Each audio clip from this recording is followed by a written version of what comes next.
On Mondays, it might be that you do a fun timetable activity online. Tuesday, it might be, cool. you cut up little cards or something and you just draw them together. The third day, it might be you want to write it out. But it is just that repetition, even if it is just a few minutes a day. That is what this school system is not going to have the luxury to do.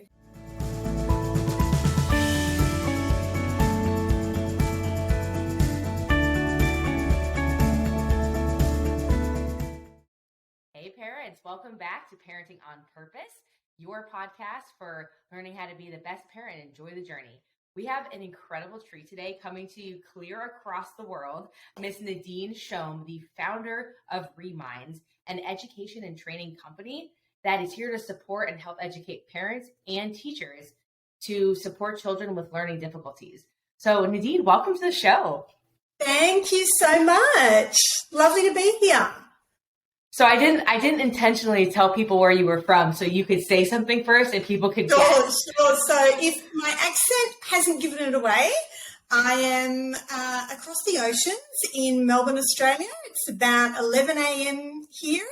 So that's where I am, and educationally, I think we have a lot of similarities in the way that we perceive what our children should be doing in the education sector and what we define them as thriving to be. So I think we have that in mind, even though we have just a few miles between us. I love that. That was the most politically correct way of saying we try to shove our kids in a box too. Yeah, pretty much. Look, I'm sure I'm going to get more direct as we go along. Yeah. So I'm just warming up. Fantastic. I'm so excited to have you on the show. We've had such amazing guests from all over the world. And what's been so cool in this journey is just, like you said perfectly, all parents are on that same pretty much journey of how they can bring out their best and bring out the best in their children. Now, one of the things I'm most excited for our viewers to get to know you about is, and I'm going to position it over to you in a second so you can tell us a little bit of your background and how you got to Reminds and what it stands for. But you weren't just a mom living her life. And then you had a situation where your child was struggling. The school system came to you and said, here are their options. And you said, my kid doesn't have a learning problem. Your school has an education problem. And you took it upon yourself to get so granular and teach yourself human psychology. This is just amazing. So please tell people your background as a corporate trainer, how you got into what you're doing. I think it's so motivating. Yes. So in terms of academics, I actually have a Bachelor in Honours in Economics. And I wouldn't say I found academics easy, but I was able to crack the code of education very young, very easily. So academically, I was very successful. That was never an issue for me. So fast forward, I decided to pursue economics, stock market, because I was really good at it. Then I met my husband and I actually moved overseas to Singapore. And I couldn't get a job. So what I ended up doing was I was ringing all these companies and introducing myself to them. And I was like, my goodness, their customer service is terrible. They don't know how to answer the phone. They don't really have any manners. They really need some really good classes in this. And my husband was like, well, why don't you go and do it? And I said, well, okay. So I applied because I couldn't find any jobs with the stock market and economics. I applied for a job to work with a training company because I had years of public speaking experience. So I'd always been involved in debating and public speaking. And there were 400 applicants for this training role. And they said, well, can you give us a 10-minute spiel on what you would train? And I told them. I got the job. I started writing training programs. I got some education myself in qualifications in training, and then I never looked back. I never used the economics degree at all. I just found my calling. And that never happens over here in America. We always use our degrees exactly the same. So before you go on about Reminds that and your story with your children, I didn't know that, but it's so it so comes through in your personality. So being a Yeah. trailblazer is nothing new to you. You're used to Yes. rewriting the script where people are Yes. incompetent. Okay, perfect. Yeah. Back to you. Yeah, yeah. And so as a trainer, you get a lot of education in neuro-linguistic programming and the brain. You are told this because, when you're going into a bank or a large organization, you're taking their people away from their job for 1 or 2 days, whatever it is, that costs the company a lot of money. They're paying thousands of dollars for that. So you better have a way that you're going to install that information into long-term memory. So I was very lucky to have a lot of these skills. And then lo and behold, a few years later, I am blessed with a beautiful baby boy who I was told, he learns a bit differently. And then it was like, okay, now I know why my life has happened this way. This child was meant to come to me. He's chosen me. They said, oh, look, I don't know if he's going to learn to read. I don't know if he's going to learn, all those fear statements. And I said, thank you for sharing. Now watch me. Oh, I love that. And so all of that information that I had just went into teaching my son everything from the alphabet to arithmetic to everything. And then teachers and neuropsychologists that I were going to and so on said, what on earth are you doing? Whatever it is, you need to share this. And that's how Reminds was born. So that in a nutshell is the story. And then we went on to, as I'll talk about write certain courses and so on, but it really did come from having to be that hero for your child. And that's the first thing I would say to any parent that has a child with learning difficulties is you will have to be their biggest advocate. And I will say that up front. It will not be the school. It will not be the medical professionals. It will have to be you. And it is a team. It is a team effort, but it has to be led by those parents. By the parent. I love this for a lot of reasons. One is that, I don't overgeneralize, right? I don't think this is just an American thing, but you didn't take it as okay, we have a problem. It was this is a great opportunity for us to do something special for this child. That takes a special humanity right there. That's incredible. I think I hope I'm not misspeaking. I think it was Albert Einstein who, if not, it was, no, you know what? I am speaking. It's Thomas Edison. When he was getting kicked out of school, his mom said, oh, that's fine. And then instead of showing to him hey, you got kicked out of school because you weren't keeping up with your grades, it was oh, honey, that school's way too stupid for you. We're going to move you to a place that's more intelligent because you're way, way too brilliant for that school. And so he lived up to those expectations that was set for him. And I think about the amazing, child and now adult that your kids are growing into because you gave them this environment. So that's incredible. I love that. So thank you for just being there. That's amazing. So, okay. So you started this program. I think it would be fascinating for parents to understand the lengths to which you went through to understand the psychology and the human brain. Because I think you said on the last call so perfectly, how can people teach if they don't understand the brain? Which I was mind-boggling to me. Yes. And then tell us a little bit about Reminds in your courses. Yeah. Yeah. So Reminds, the full name and the logo is Re-engineering Minds for Success. Because what we are really trying to do is when children aren't learning effectively, it has to do with the brain in that there are certain areas that are not working effectively. Once we can determine what that is, then we can help the learning. If we don't determine what that is, then it's like trying to ride a bike uphill with flat tires. We are doing the same now with mental health.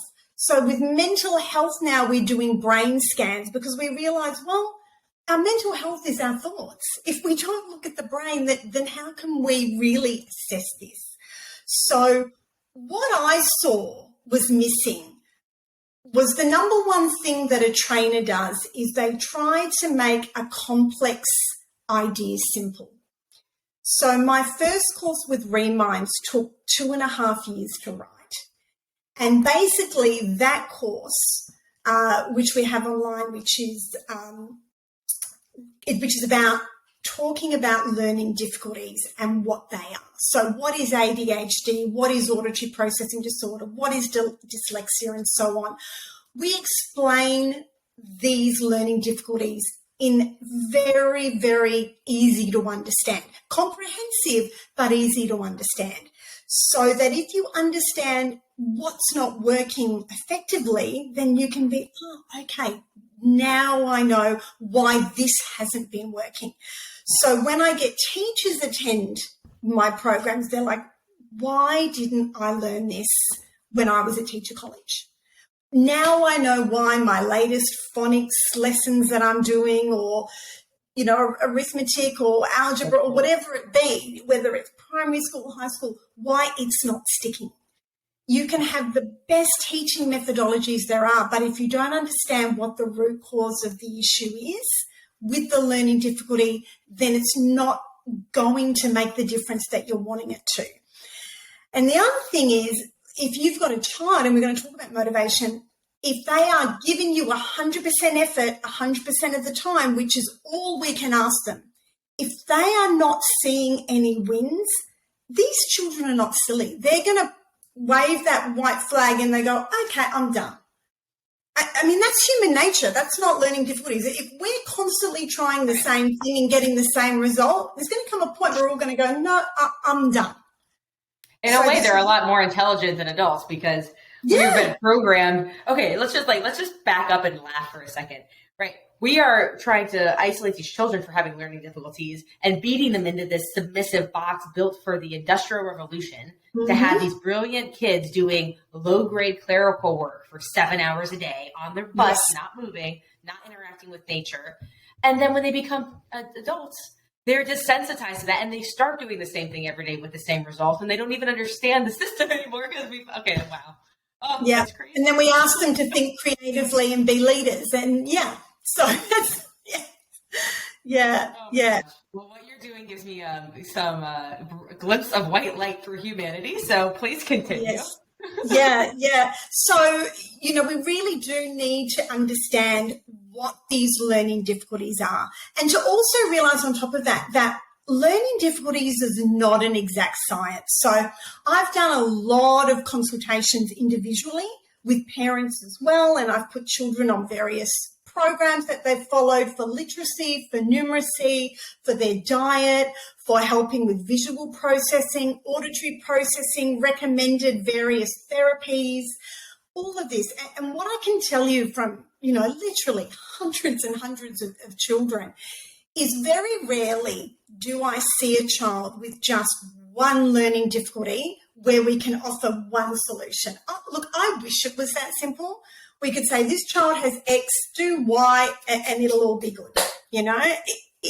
It doesn't work that way.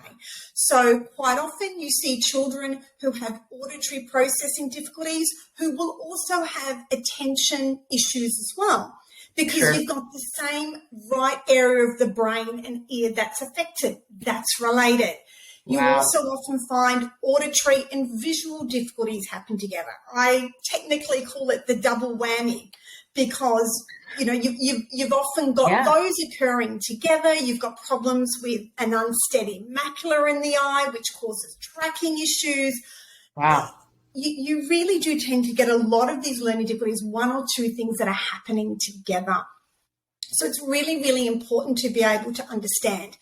But at the root cause of it all, because I want to give hope to your parents as well, regardless of what their budgets are. So, I've worked with parents who literally can spend thousands on going to pediatricians. They can go to auditory specialists. They can go and get the best of the best. Yeah. But also I had a lot of parents I've worked with who they're single mums and they've got 3 kids with autism, and that's tough. And the dad's just gone, you know what? I can't do this. I'm out. And I've dealt with a lot of those parents as well, and they go, I've got $20. And I'm like, okay, we're going off to, I don't know if you guys have what's called $2 shops where everything's really cheap. We'll go and get some tennis balls. We'll go and get a skipping rope, certain things that you can do, like things like skipping, so good for ADHD. Okay. It balances the alpha and beta brain waves. So jumping on the spot, things like this. So really, really simple things that, for parents to realize, regardless of what their income level is, there is things that can be done. And also, whether you are a parent who's fortunate enough to work at home or fortunate enough to be able to spend a lot of time with your kids, or if it's like, money's tight. We're both working 50 hours a week. We really are time poor. I'm like, okay, can you give me 10 minutes in the morning, 10 minutes at night? Yeah, I can do that. It's like, okay, we can make a real difference here. So to really give some encouragement that gains can be made and that time constraints or income restraints, it's not the end of the world. It's really not. There's a lot that can be done. I so appreciate you offering that for several reasons, because one, it's sometimes you're in a very difficult situation and all you can see is the walls closing in, and it's really easy to see like what's not working instead of really focusing on the beauty. And then I love that you mentioned, like, it seems like the curriculum or the things that you subscribe involves the parents and the kids doing something together. And Absolutely. I think that does several things that helps the child feel seen. Like you said, they're not dummies. They understand that they're being ostracized for not having this. And that can really do something to their self-confidence. So to like see them where they're at and go through something with them, I'm sure it also does a lot for the parent in terms of empathy, in terms of self-love, in terms of not, I can't even imagine, but like thinking of yourself in one way. And there's got to be so much that goes along. Can I ask two technical, just like scientific questions? Absolutely. I don't want to derail us too much, but I'm just curious about this. So number one is like the things that I just feel like we do a really good job of classifying things and putting people in boxes all over the country. So like things like ADHD, things like autism, like different things. Like for people who don't know what's physically happening in areas of the brain, can you describe that just briefly? Like when people have certain conditions that we label in these boxes, what does it actually mean? Did the areas of the brain just not have as much time to develop as others? Or is it just simply people are different and so they have different capacities in different areas, and it's totally crap that we're just making them. Okay, so a few things with that. So for example, most children start really, really formal education around the age of 5 or 6. At the age of 5, a little boy's brain, now this is taking learning difficulties out of it, is almost 1 year more advanced than that of, behind than that of a girl. So girls are nearly 1 year more advanced in their brain development. Now, of course, that will even up, but that does not even up until the age of 10. That's huge. That's just huge. Humongous in itself. And it's really interesting when we look at Europe and we look at South Africa, their children do not start really formal education until the age of 7. Wow. Yeah. It's really interesting. And their brains are so much more developed and ready to absorb this type of information. They're more developed to be able to concentrate for longer periods of time. So it's very, very interesting, because it's not like, you would go when these kids are teenagers and think, wow, they're so far behind, children in Australia or the States. Not at all, because their brains are a lot more mature and able to bring in this information. That's amazing. This is another kind of frightening statistic. In Australia, and I think it would be very similar in the States, we have so much more access to information through the internet and so on, that children are being bombarded with so much more information, and there's an expectation that these children can learn more in a lesser amount of time. In Australia, the curriculum has skipped almost 2 years forward in the last 40 years. Interesting. Really, really interesting. Yeah. they've skipped forward in the sense of that belief that, oh, well, you know, these kids are so much more intelligent. No, the brain evidence doesn't show that. The brain development is different. And we're not even going to open this can of worms, but with the influence of technology, our brains are not different in all positive ways either for the outdated way in which we still often teach our classes. Makes sense. We've got a huge kind of mismatch here. To give you an idea, though, of some of the neurobiological things that we do talk about, just to give you a little bit of a taste in our program. Please, that'd be amazing. Let's take ADHD, for example.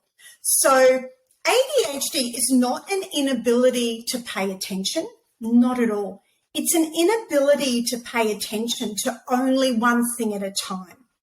So if, for example, in a typical classroom, you have a teacher who is instructing a class, that student will be trying their absolute best to pay attention to that particular student, but to that teacher. But they'll also be paying attention to the bird that is tweeting outside the window, to the song that's being sung in the classroom next door, to the shiny bracelet that the teacher is wearing.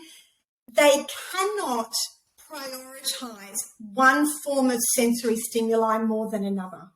That's the issue. Now we think, oh, gee, that's tough. But think of this. I mentioned before that I used to live in Singapore. So I used to teach English and report writing skills to fighter pilots. Wow. Now, all those fighter pilots had ADHD. I knew because they couldn't sit still to save their life. And I would have to give them so many breaks. But the reason they were successful fighter pilots was because they had ADHD. Because if you are in a war situation, you need to be able to pay attention to every single thing that is around you, or it could be the end of you. If you just went and read through without saying the ADHD label, and you just read each thing, you would think, I literally think if you had a different cadence to your voice, people would be like, oh, that's a nootropic that I can buy online to help me be a superhuman.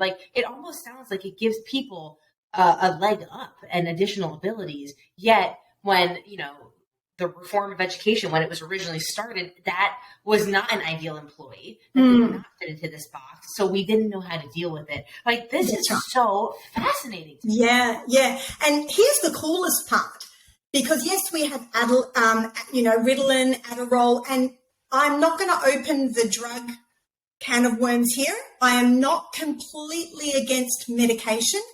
However, to me personally, I think it should be used after other methods have been tried, or in situations where the psychological effects that child is experiencing from having learning difficulties has gotten to a stage where they are endangering themselves or others.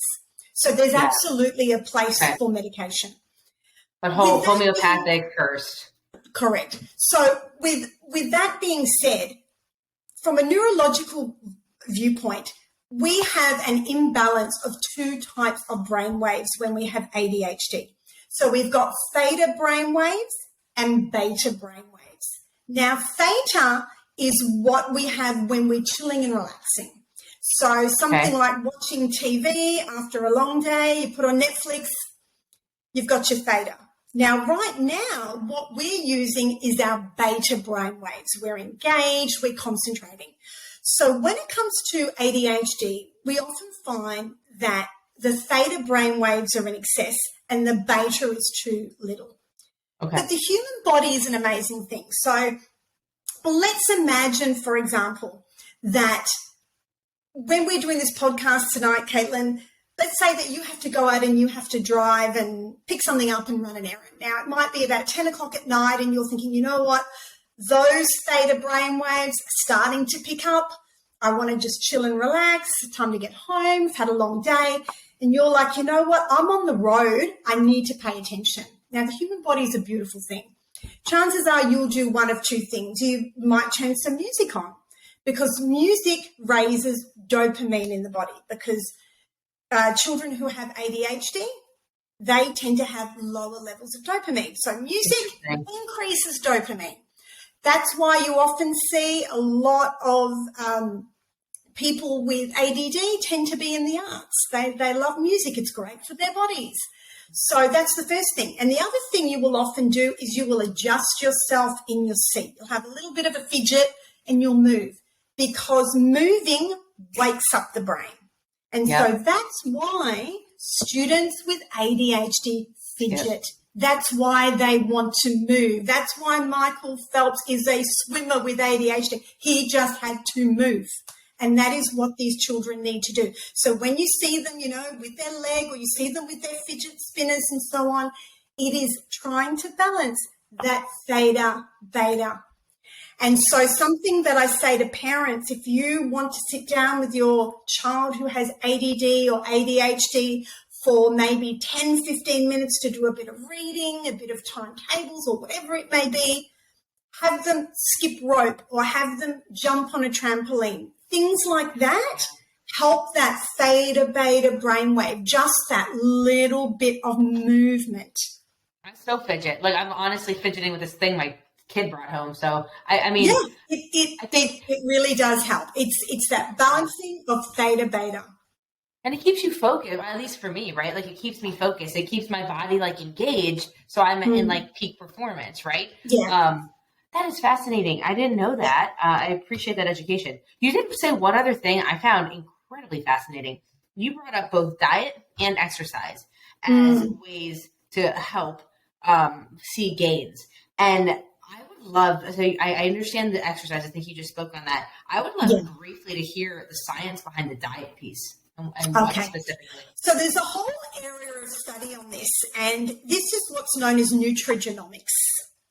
So basically linking the brain and diet. And again, if I can give just a couple of, if you take nothing else out of today moments with diet, is sugar, sugar, sugar. So what does sugar do? Sugar destroys vitamin B in the brain. Okay, and vitamin B is all of your thinking vitamins. So your B12, your B6s, all of that. We do find often that a lot of children with autism, for example, benefit from having B12 injections, just like for older people with Alzheimer's and so on. So your B group vitamins are essential for anyone for their learning and their cognitive ability. Yeah. And sugar, unfortunately, does affect B12 and other B group vitamins. The other thing, like even naturally occurring, like fruits? Naturally occurring is not so bad. It's more your artificial sugars. Okay. And, and artificial colours as well. Red and yellow being the most not so great. I've heard people say that for years, yellow number 7, whatever, and I never really understood the why. So thank you. Okay, interesting. Yeah. So these destroying the B vitamins. You're thinking and doing. Yeah. Yes. And the other is fish oil. Fish oil is incredibly, incredibly good for the brain. So to get a really, really good quality fish oil. Now, you can get them in tablet form or in liquid form. Either one, whichever, a child is willing to take. If they want to take it in a liquid, then often just mixing it with orange juice is fine. Whichever they will take it. But, fish oil and vitamin B would be the two things that I would say really, really recommend. There has of any type of learning or not, just in general, these help in general. Those are the ones. And if you go to the chemist, I don't know if it is the same there in, Walgreens and so on, but generally for us, the best vitamins, because you want the most potent, you want them to get through to where you need them to in the body. They're kept behind the counter with prescription drugs. So you don't need a prescription to get them, but you can get it there. The other place online is iHerb. iHerb has some, really, really good ones as well. But generally, when it comes to vitamins, it is the more you pay, the better quality it is. Unlike the prescription medication, where sometimes when they say, do you want the generic brand, it is actually the same thing. The same thing. It's not like that when it comes to supplements. You get what you pay for.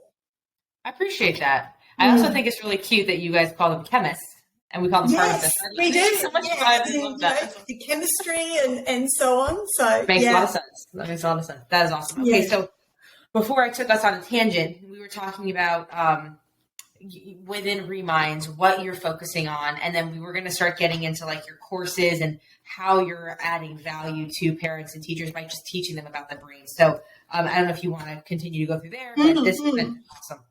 Yeah. So, if you liked the way that I then spoke about ADHD, it's a very similar approach that we take to all different types of learning difficulties and gives some really, really, simple, quick and easy things that you can do that could, really make a difference.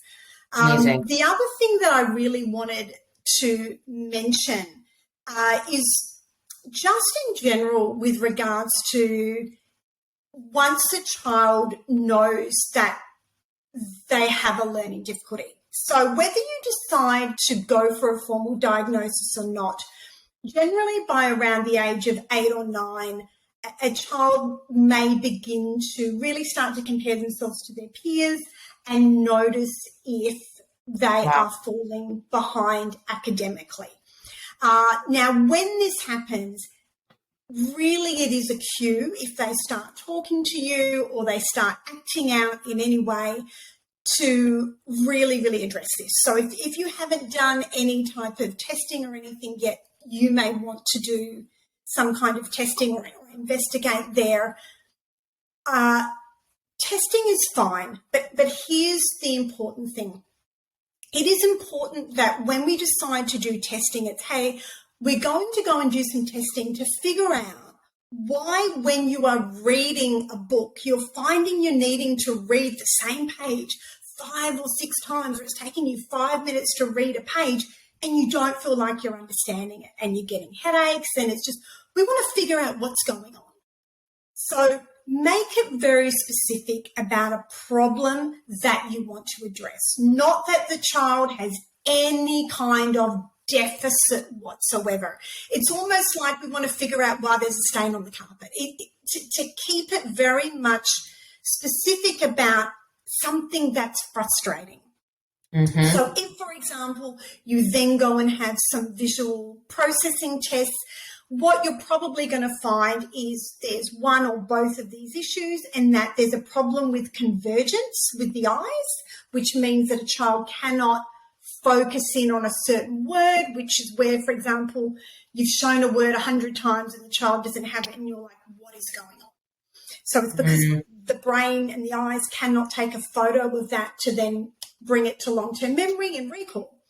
Yes. So it's that, and then the other problem we have is what's called an unsteady macula in the eye. So we hear of a degenerative macula that happens as people get older. An unsteady macula affects things like when you're tracking across a page to read. So, if your eyes are bouncing around, you're finding it so hard just to decode those words, let alone to try and understand what they're saying. Man. So if we go to a visual processing specialist and they identify these issues, there's visual processing therapies that can be done that can really strengthen the eyes in just a few months. That can make a huge difference. Yeah. Amazing. So then to be able to talk to this child and say, hey, guess what? We have found there is this issue and we're going to do something about it. Things are going to get better.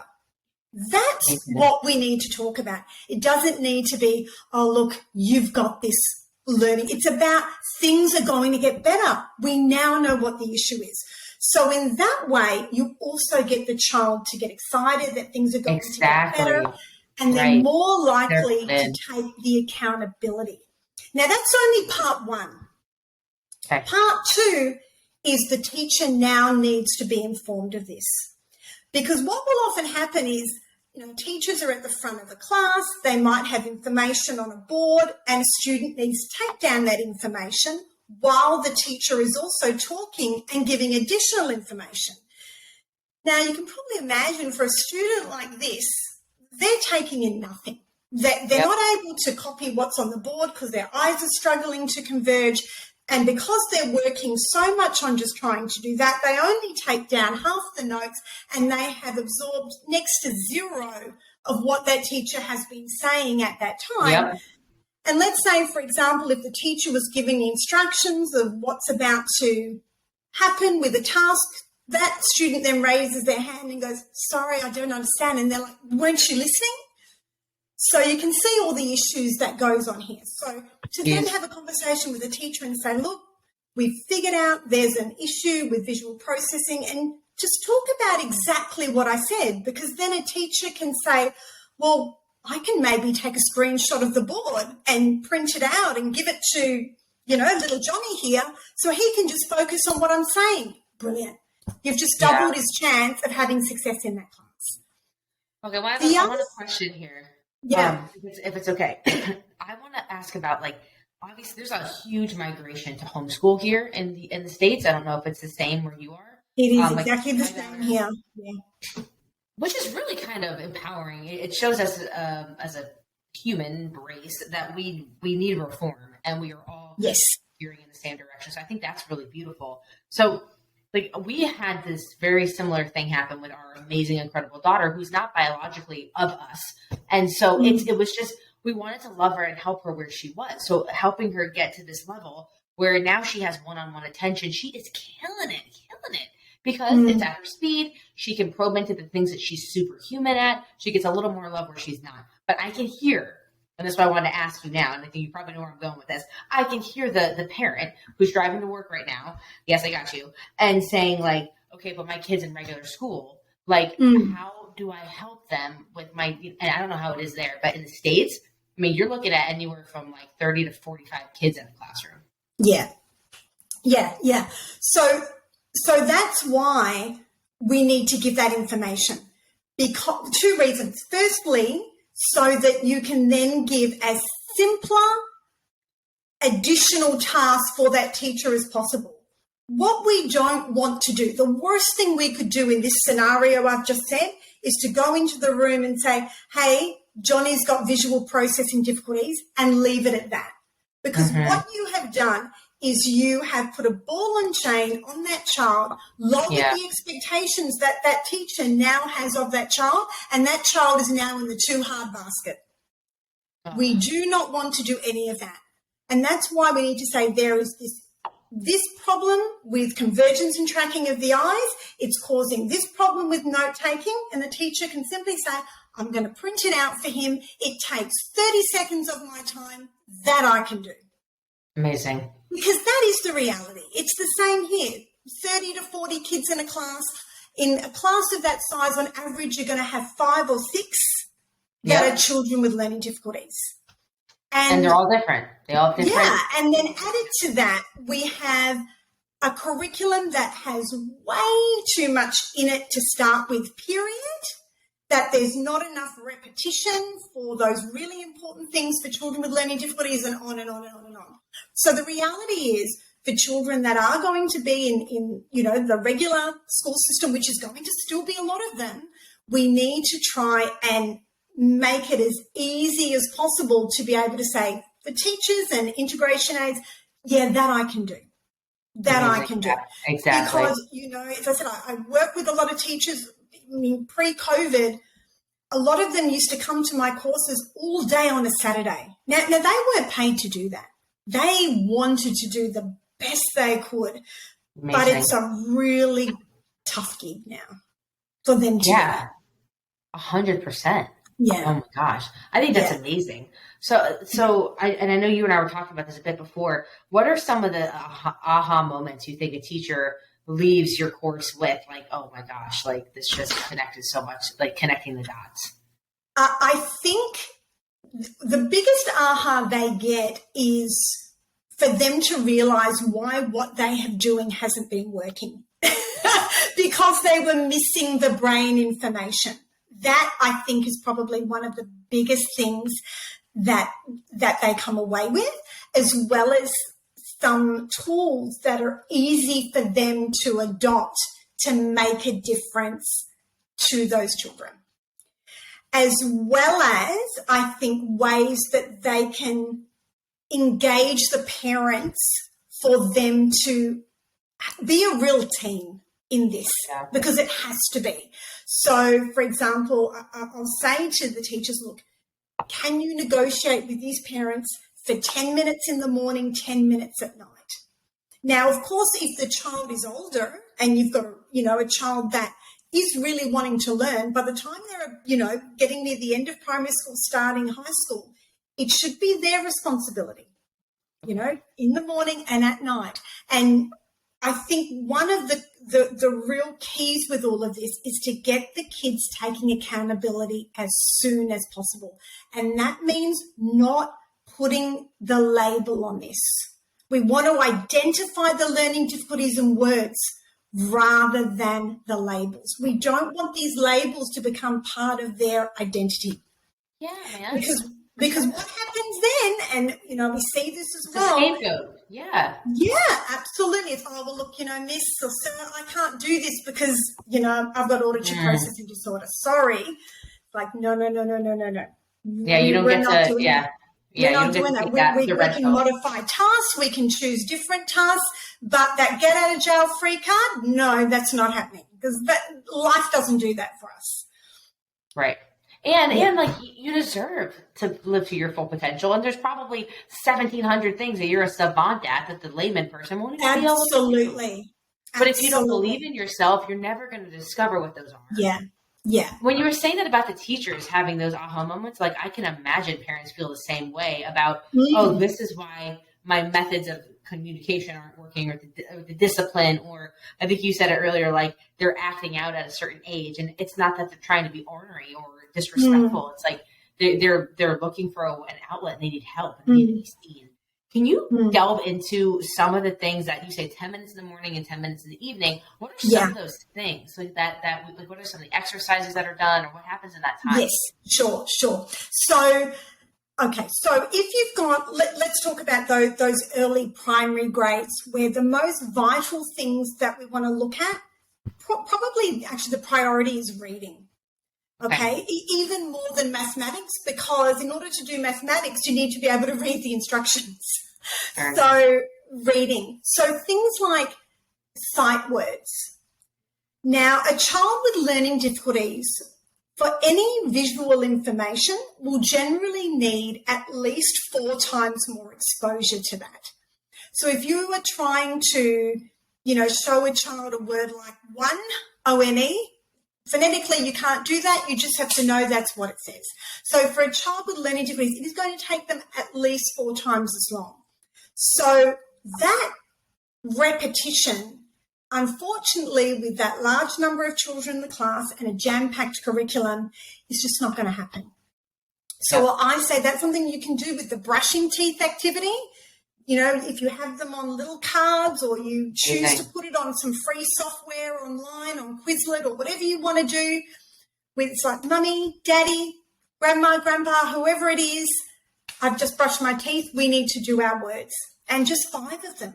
That's amazing. That might be enough.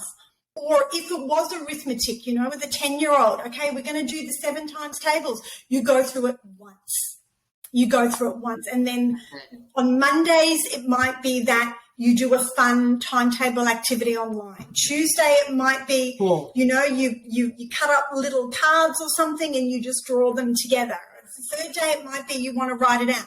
But it is just that repetition, even if it is just a few minutes a day. That is what this school system is not going to have the luxury to do. Yeah. My mom was actually a teacher, and she just retired from like 30-something year career. And even in areas where, there are no designated anything, it's just the repetition at home always dictated the success of the student, because school is not their only exposure, right? And that could be older siblings sitting with them reading, doesn't matter what it is, cookbooks, whatever, just to have that exposure young and often. And I have to think about what that does for your child. Like, I can imagine them going through that. And the scenario you just said is, you said it in the voice of the child. So the child is the one, the accountability, like you said, 100% of the effort, 100% of that time. And that time is short because we want them to enjoy life. But now they're excited to do it. Like, fast forward to when this child is in their 30s. Fast forward to when you're an adult. There are going to be so many more times in your life when you don't know how to do something and you won't start. Like, I know a whole reason we do this channel is so parents can enjoy and be really in their like flow in the best parts of their life while having kids, not having to feel like they have to push it off until their kids are a certain age because they can't do it. It's the same microcosm we're going through now. You can, you have the tools, bite-sized pieces. I just think that's awesome. And if you do it with the right heart, your kid doesn't feel like there's a deficiency. So they're not going to act like there's a deficiency. It's just going to be like, that's the beautiful thing about children. They are not broken until we break them. And they give us many, many years of chances. So if we structure it the right way, we can really help improve their life and ours. That's so and that structure, like you said before, is about making it about quality time with them as well. So, you know, if you're reading with them, there's nothing that says you can't read a page and they read a page. It can be like that. It's time that you spend with them, or maybe it's you do that academic work for 10 minutes and then you guys, you know, have a game of Fortnite or whatever it be. It doesn't matter. Whatever will allow that child to have some time with you as well. Because what you're also doing by, as I said, these children are not silly. If they see you investing time in them, what you are telling them is that you believe in them. You believe in their ability. And for children with learning difficulties, non-verbal cues, because most of them have problems with language, it says it all. It says it all. You cannot get one over on them with any negative body language. They will see it. Then they know. They're so smart. They're so perceptive. Yeah. Because they have to be. Yeah. Yeah.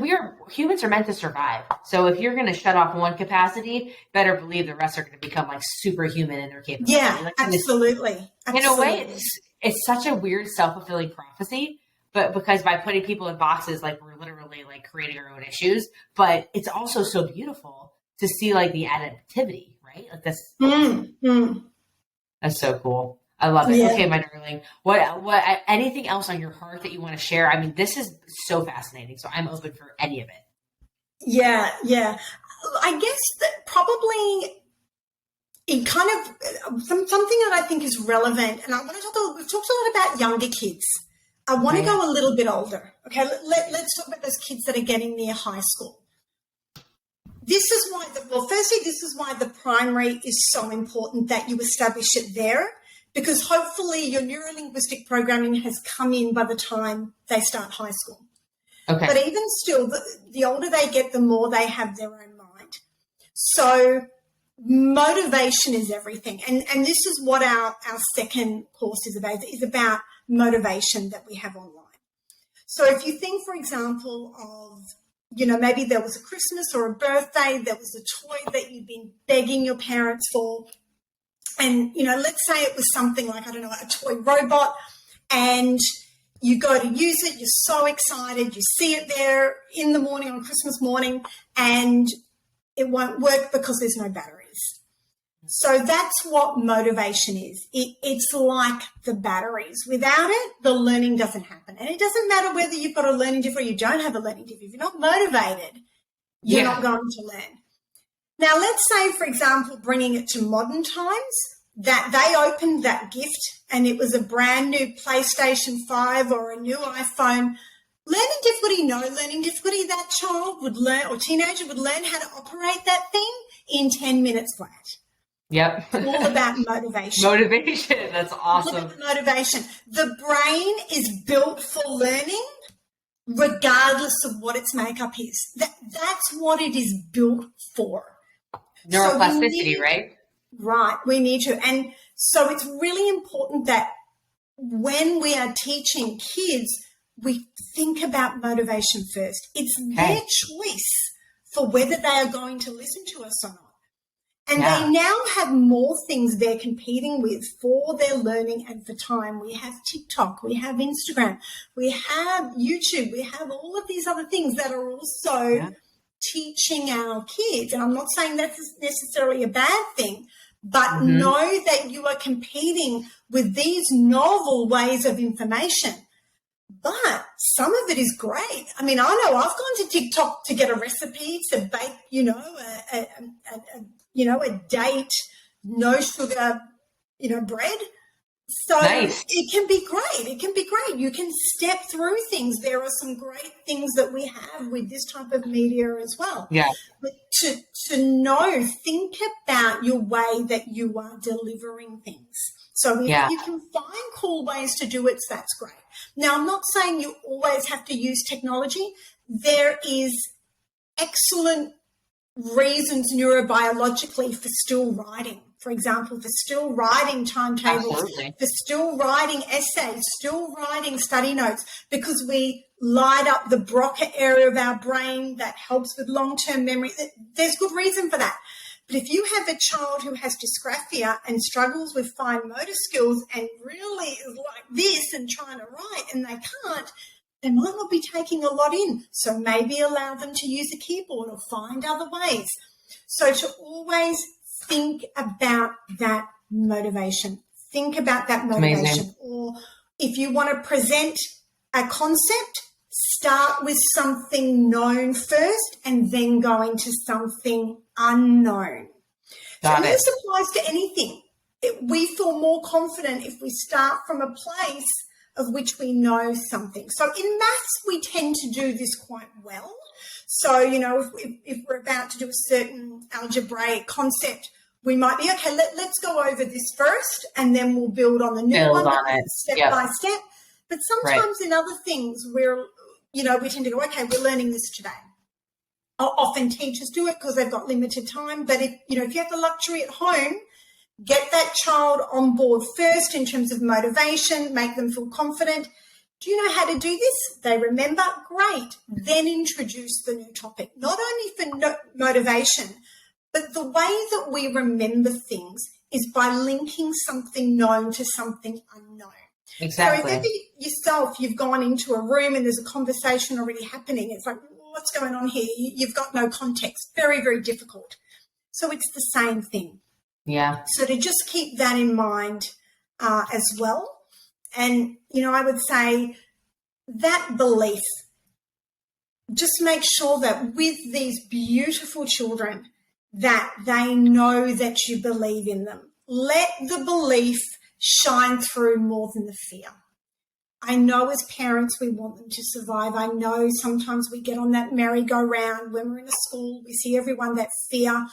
My child's not keeping up. They're going to get left behind. What is their future going to be like? And we go on this huge thing of they won't be able to get a job. They won't be able to stop. We all do it. We all do it. Just self-correct. Hop off of that train and be about the belief. Your child has to see that. They are not defined by that institution. That is one part of who they are, one part of what they do. There is so much more, because at the end of the day, it will be their attitude rather than their aptitude that is going to determine their altitude in life. Yes. One more time. That was awesome. So it's going to be their aptitude rather than their attitude. Their attitude rather than their aptitude that will determine their altitude in life. That's awesome. I've never heard it that way. That's amazing. That's so perfect. Gosh, that was awesome. Nadine, this is amazing stuff. I think what you've done, where you've come from, the fact that you took it upon yourself to learn all the neuroscience and how the brain works and to teach it to other parents and teachers, like, you have made such an incredible difference in the world. I know as the daughter of a teacher, because I can't go anywhere. I was in another country, in Italy, and someone walked up to me and they recognized my mom and the impact that she had on their life. Yeah, my mom's an angel, and likewise to you. But I just want to say thank you from the bottom of our hearts. Like, I'm so excited for our community to tap into these resources and to learn. Could you just wrap us up real quick by explaining where people can find your courses, maybe the preferred method for them to see the most current projects that you're working on? Yes. So we have 2 programs that are on Udemy. So the best way to find them is to look at learning how they learn inside the minds of children with learning difficulties. That's the one that has all the neuroscience for ADHD, auditory processing disorder, dyslexia, and so on. So that's learning how they learn inside the minds of children with learning difficulties. And you get a certificate at the end. They don't go too long. It goes for about an hour. And then the second one we have is the Triple M Challenges for Children with Learning Difficulties, which is about motivation, memory, and metacognitive thinking. So that is on Udemy as well. That one goes for about 45 minutes. And look, we've tried to make it as economic as possible. So I think at the moment Udemy has them for, I think, $15, something like that. We've tried to make it really, really, economical as well. So those are the best places to go and find more about the type of information that we've been talking about today. And where the company is going now is we've said that it is the belief that somebody has in themselves rather than like the belief in their talent, the belief in their intelligence rather than what the talent or intelligence is themselves that is going to determine the outcome.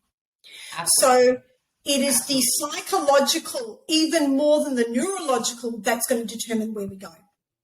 So where we are going next with Reminds is we're going to start looking at the psychological. The psychological challenges have always been there for children with learning difficulties and not with learning difficulties. However, since COVID, it has skyrocketed. So anxiety and depression with children, and I've looked at the stats in the States, I've looked at the stats here, it's a problem. It's a real problem. So that's where we are turning to now, and we're designing courses around that. But we're going a little bit different in that this time, when it comes to psychological, it really is about getting through to the kids. So before we've been getting through to the parents, the teachers, now we really need to get through to the children because they're the ones that need to change that thought process, that they need to change that channel. So the way to get through to them is probably not quite like this. So we're going to do it through entertainment. We're going to do it through shows, through music, singing, dancing. And look, it will probably have some kind of academics behind it. Well, it will in terms of the way that we design the shows with, cognitive behavioural therapy and so on. But there might be, depending on the delivery, if it is through schools and so on, then yes, there will be activities, fun sheets, we'll call them, not worksheets, that go with that. But it will be in an entertaining, non-confrontational viewpoint and very relatable for children. So that's what's in the works next. Oh my gosh, I love that. I mean, it goes into what you just said with the motivation, right? Because it'll be fun. It's something that you want to tap into. And it just seems like you're on the leading edge, right? Like, I know that mental health has become the biggest thing in the past few years, and it will continue in the future. But I think mental health is just the tip of that iceberg. Yeah. The whole psychology component. Like, not to get too out there, because I do like me a tangent.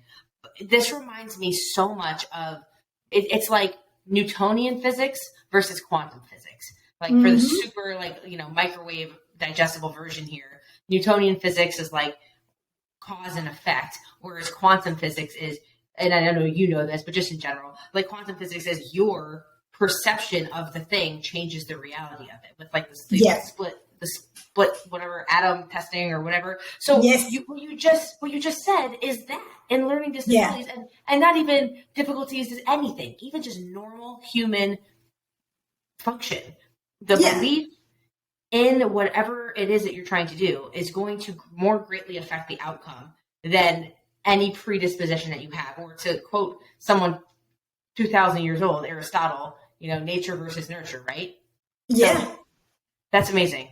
This is so cool. I will get your courses and I'm going to put them, I'm going to put the links to them down below. I'm absolutely going to take the course, and I want my daughter to do the one on motivation. I think that's going to be so fun. So please shoot me a note when that's ready, and we'll make sure we put it out there for everybody. Yes. Yes. Awesome. Well, and look, last thing I wanted to say is I wanted to say to all of your parents, please be kind to yourself as well. This is not an easy gig. Please don't look for perfection from yourself either, because, we all slip up. It is stressful, but to just know that these children are a blessing and they will teach you more than you could ever imagine. With that time that, is spent with them, they are amazing. And, my one being 21 now, I can just say that there is light at the end of the tunnel, and that just be on that journey, and that is just a part of who they are. And it's a part that has benefits that you will see in time to come with their resilience and their attitude to life, and they just go out and get it. They're born with that.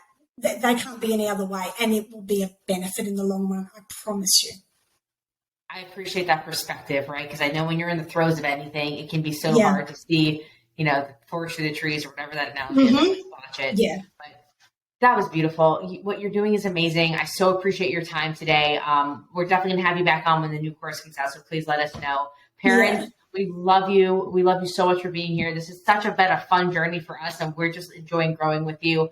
If there's anything you want to learn, hit me up. That's what we're here for. I'm starting to get people telling me things that they want us to know, and I'm going out and finding people like Nadine are on the leading edge who can jump on and give us some insight. So we are here for you. Please let us know. Do me a favor and hit that like button. Let YouTube know to get this out to more parents like us.